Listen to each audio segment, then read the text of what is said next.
सोचिए, सई एक मासूम लड़की जिसने अभी अभी विराट से शादी के बाद इस घर में दुल्हन बनकर कदम रखा है, लेकिन स्वागत फूलों से नहीं बल्कि बेइज्जती, तानों और आरोपों से होता है। पूरा चौहान परिवार उसके खिलाफ खड़ा है।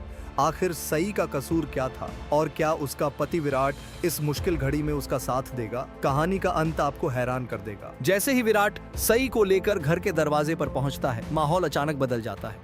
परिवार की सबसे ताकतवर महिला भवानी काकू उस पर आरोप लगाती हैं कि उसने उनके बेटे विराट को धोखे से शादी के लिए मजबूर किया है। हर तरफ सवाल है, लेकिन सच किसी को सुनना ही नहीं है। सई बार बार समझाने की कोशिश करती है कि उसने किसी को धोखा नहीं दिया। उसके दिल में सिर्फ सच्चाई और अपने रिश्ते के लिए सम्मान है। वह अपने साथ आई उषा मौसी को सिर्फ एक काम करने वाली महिला नहीं मानती, बल्कि उन्हें अपनी मां जैसा दर्जा देती है। सई के लिए रिश्ते खून से नहीं बल्कि प्यार और भरोसे से बनते हैं, लेकिन चौहान परिवार में उसकी इस सोच को समझने वाला कोई नहीं होता। उसकी हर सफाई को गलत समझा जाता है और उसकी हर बात पर सवाल खड़े कर दिए जाते हैं। घर की बड़ी भवानी काकू सई को उसके परिवार, उसके संस्कार और उसकी परवरिश तक को लेकर ताने देती है। उनके शब्द सई के दिल को चोट पहुंचाते हैं, लेकिन फिर भी सई अपना धैर्य नहीं खोती। उस समय ऐसा लगता है जैसे इस बड़े घर में सई के लिए कोई जगह नहीं है। जिस घर को वह अपना परिवार समझना चाहती थी, वहीं उसे बार बार साबित करना पड़ रहा था कि वह इस रिश्ते के लायक है। लेकिन तभी विराट सबके सामने खड़ा हो जाता है। पहली बार विराट अपनी पत्नी सई का खुलकर बचाव करता है।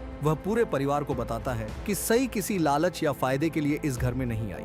विराट कहता है कि सई एक मेहनती, ईमानदार और होशियार लड़की है। उसने अपनी मेहनत से पूरे महाराष्ट्र में अपनी पहचान बनाई है और उसका सपना एक सफल डॉक्टर बनना है। विराट के लिए सई सिर्फ उसकी पत्नी नहीं बल्कि एक ऐसी इंसान है जिसने हमेशा सच और सही रास्ते को चुना है। लेकिन भवानी काकू का गुस्सा अभी भी कम नहीं होता। उन्हें लगता है कि विराट भावनाओं में बहकर सई का साथ दे रहा है।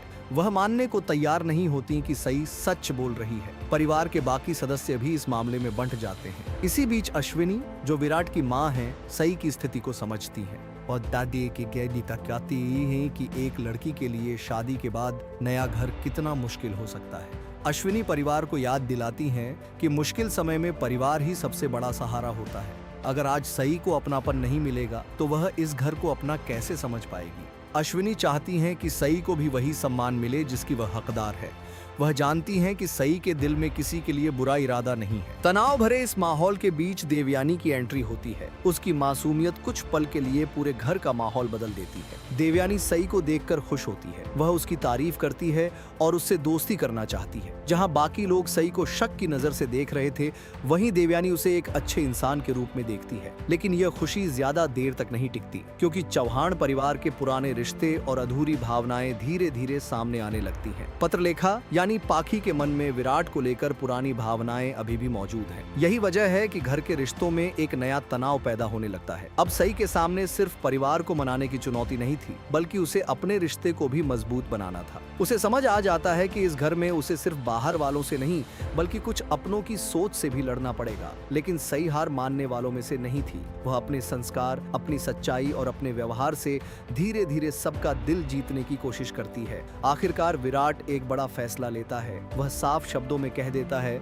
कि चाहे कोई माने या न माने, सई इस घर की बहू है और उसे उसका पूरा सम्मान और अधिकार मिलेगा। काफी बहस और विरोध के बाद आखिर वह पल आता है जब वही परिवार जो कुछ समय पहले सई को अपनाने से इनकार कर रहा था, उसके गृह प्रवेश की तैयारी करने पर मजबूर हो जाता है। लेकिन इस स्वागत में खुशी कम और मजबूरी ज्यादा दिखाई देती है। चेहरे शांत हैं, लेकिन दिलों में अभी भी कई सवाल बाकी हैं। सई ने चौहान परिवार के घर में कदम तो रख दिया था, लेकिन असली लड़ाई अब शुरू होने वाली थी। नई दुल्हन सई ने इस घर में कदम तो रख दिया, लेकिन क्या उसे कभी चौहान परिवार का प्यार मिलेगा या हर दिन उसके लिए एक नई परीक्षा बन जाएगा? अगर आप जानना चाहते हैं कि आगे क्या हुआ तो कमेंट में जरूर बताइए।